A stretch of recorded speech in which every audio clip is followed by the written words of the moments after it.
What's up, my Power Addicts crew? Today, how to install a distributor. Let's get it. There is very little that goes wrong with these distributors. Right there is about the only serviceable part you're going to do, that in your rotor button and distributor cap. But just in case you got to pull it, let me show you. Because there is something you need to keep tabs on. We'll put that back in place. Pop that back on. Put my rotor button. There you go. Rotor button. And I'm using a ratchet wrench, so I like them a lot, but this is kind of cranky right above that motor mount. I think I've got broke loose enough. I'm also shooting a Tool Time Tuesday while I'm shooting this one, so I've already got it broke loose. Ta-da! Then we take off it. No, we don't take it off. It just falls down in the middle of Bolivian somewhere. It fell into the black hole. Where'd it go? Where'd it go? There it is. Oh, don't you dare do that. Don't fall no deeper. Whew, got it. That became a challenge. Now, before I do this next step, I want to explain to you what's going to happen. When I pull that distributor up, you're going to see that rotor button turn. That's because the gear that goes down to the cam is a helical cut gear, which means being a helical cut, it's cut at an angle. You'll see that when I get pulled out. But being helical cut, as it pulls up, it rotates and turns coming off the cam. So what you have to do is you have to mark your distributor somehow indicating where it was pointing when you drop the new one in. So let me show you how to do that. Oftentimes what I'll do is I'll put the rotor button back in place, because the rotor button tells which cylinder's next, right? So we want to mark where the rotor button is pointing. Get you a paint pen or a Sharpie or something like that. I'm going to use this white paint pen so it shows up better on the camera. This line right here on your camshaft position sensor, I'm going to draw a line right there. Okay? And it comes straight up on your rotor button. See the marks? See how they line up? That tells me the position of the rotor button when the engine stopped. So when we pull this distributor out and we put the new one in, the position of this rotor button needs to be in the exact same position as it came out. If it goes back in and that rotor button is in the wrong position, your ignition timing is going to be completely out. And odds are it won't even start. If it does, it's not going to be good. So let me show you how to do it right. Okay, so I took the bolt back out. Notice down here, it's back out. Watch that rotor button as I pull up on the distributor. I'm going to get down here close. I'm going to push it back down again.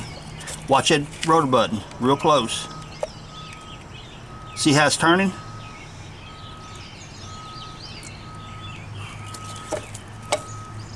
Come on, dang it. Ugh. Of course, it's not going to be smooth and easy where I can hold it on camera. See, now the whole body turned, because I was trying to just show you the distributor turning. But you can see, actually it turned more than that, because I ended up turning the whole body of the distributor, pulling it out of the block, out of the hole right there. But you see how much it's out now. And there is the helical cut gear, and that's the reason it rotates as it comes up. You see how it's cut at an angle like that? The gear is cut at a slant. As it pulls up, the camshaft stays in position. And as it pulls up, it twists and rotates because it's got to, you know, take itself out of the cam. Look at the wear on the teeth right there. This engine was not taken good care of. Not proper oil changes at all, because the teeth are worn out on this distributor. Get a down shot at it. Look how it's thick here, and really thin through there. That gear is severely worn. So this distributor needs to be replaced. But you know what that also says? That cam probably is not in good shape. Notice how the thickness changes. On that top tooth right there, you can see it's kind of thick on the backside, but as it cuts into it, how thin it gets. Not good, not good. Here's the distributor gear. But we go right here, and then we got this flat area. What is up with that? Well, here's what happens. Cam, spinny, spinny, spinny. Meshes with the gear here, spinny, spinny, spinny, spinny. Turns that little flat thing, which is down inside there, spinning your oil pump. Your oil pump is way down inside there. I don't even know if I can see it or not. That flat area drops inside that slot and spins it and pumps the oil through your engine. So as some of you may know, that kind of creates an issue by putting the distributor back in there. Look, I've got nothing lined up anymore. I got a mark there, it's over here. They're not lined up as they were before. Now they are, but if I drop it in right now and those gears mesh, it's going to rotate too far out of time. So what I got to do is turn it backwards a little bit. And there's where your bolt goes. We're going to drop it in.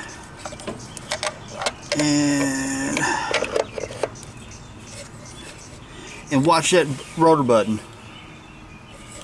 You may have to wiggle and push a little bit.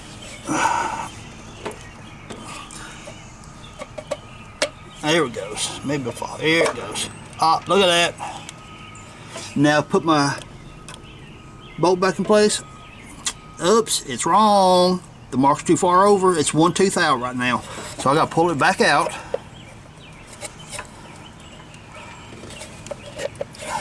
Turn it just a little bit. Can I turn it yet? Yeah, I can turn it a little bit. Then drop it back in. Line my bolt up. Dang it, still a little bit out. Pull it on up till it stops turning. Okay, see where it stopped at. Turn it just a little bit more right there. See what that gets us. Alright. Engage, okay, there it's engaged with the cam. Line our bolt up.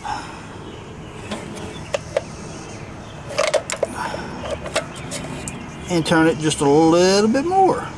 So here's our situation. It's gone so far, but it won't go no further. And I can turn this all I want to, and it won't matter. But I can't turn this because it's meshed with the cam. So I've got a problem, because what's happening is that flat spot is sitting on top of the oil pump, and that slot is not falling down inside there. So what do I do? What do I do? I gotta turn the crank. So the crank, notice these little dots right here. That's my little paint marker I put on there to line it up with number 0. It doesn't matter where the timing mark is in this relationship. Only thing we're doing is establishing where the engine was before we pull the distributor out. So 19mm socket, I'm going to turn the crank.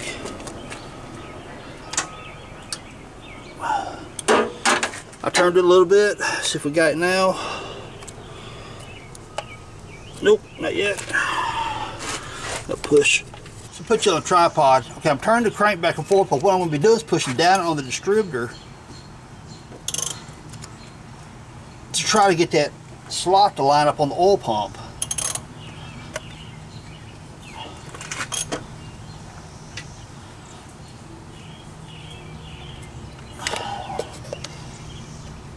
There it goes. Now, over here I'm out of alignment with my dots to number 0. Put this back on 0.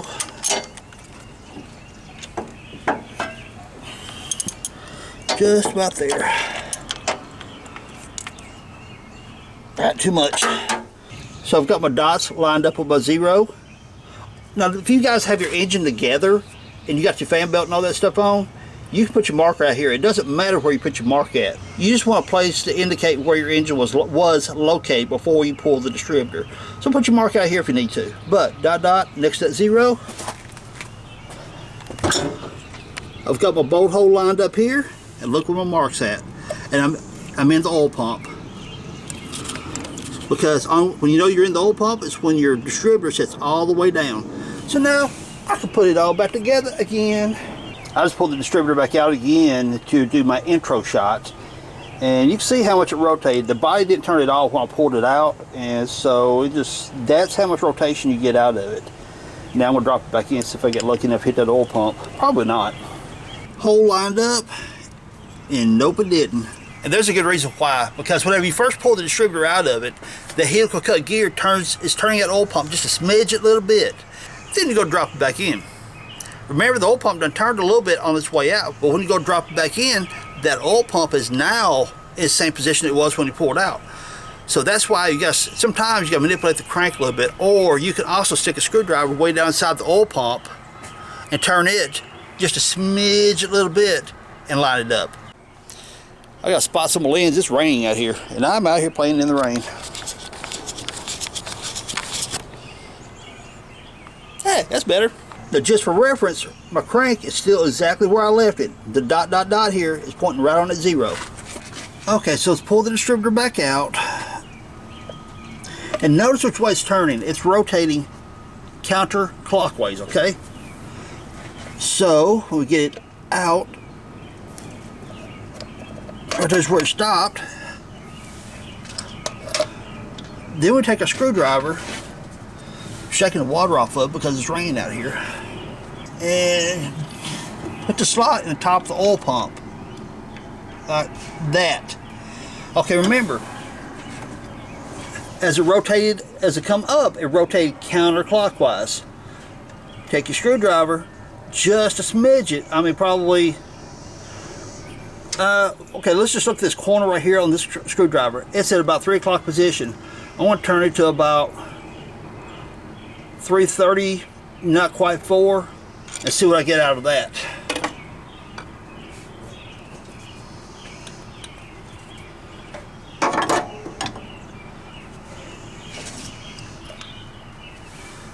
Okay, so now we're going to take this, line it back up with your hole, with your bolt hole, drop it in. Okay, get it up here, get it lined up with the bolt hole. And it's still not there. So guess what? Pull it back out, do it again. I keep doing it up. If you don't want to turn the crank, this is the other option. So I'm going to keep pulling it out, putting it in, pull it out, put it in, until I get that oil pump in the right position to whenever this drops downside there, that slot lines up. And now the distributor's back in. It actually took a few times to hit it because it's not very forgiving. Because the end of that distributor shaft doesn't have a good taper or anything like that to catch that oil pump to spin it back in place if it's even close. Turning the crank is always the easiest way to do that. So I was doing the edit work to the video. Then I realized something. Someone's going to call me out on something. Some people will put #1 cylinder at top dead center before they'll start any work on the distributor. And that's absolutely a way of doing things. I've done it many times myself. But just changing out a distributor, the main thing you want to watch is making sure that everything goes back to where it was. Man, the cicadas today. And that's absolutely another way of doing it. There's nothing wrong with either way, so take your pick on how you want to do it. The idea or the mentality of putting #1 cylinder at top dead center comes from building engines. Whenever you're building an engine from scratch, I mean, you got it all tore down, new crank, new pistons, whatever you put inside of it. When you go to put it back together, all your assembly throughout that whole time is based off of #1 cylinder being top dead center. So oftentimes that frame of mind carries over into everything anybody does when it comes to timing on an engine. Now, if you got to replace a timing chain, absolutely. #1 cylinder, top dead center, you got to do it. But just swapping a distributor, I don't see the point in it myself. I swapped out a mini distributor using the exact same method, and it's worked every time. So now you know how to remove and install a distributor. For more great information, go check out www.fixjeeps.com. Put my camera under the hood because I keep getting rained on again. So if you guys enjoyed this video and you learned a little something from it, hit that thumbs up because that really helps me out. Subscribe if you haven't. Leave us cool comments down below. Peace. Later, y'all.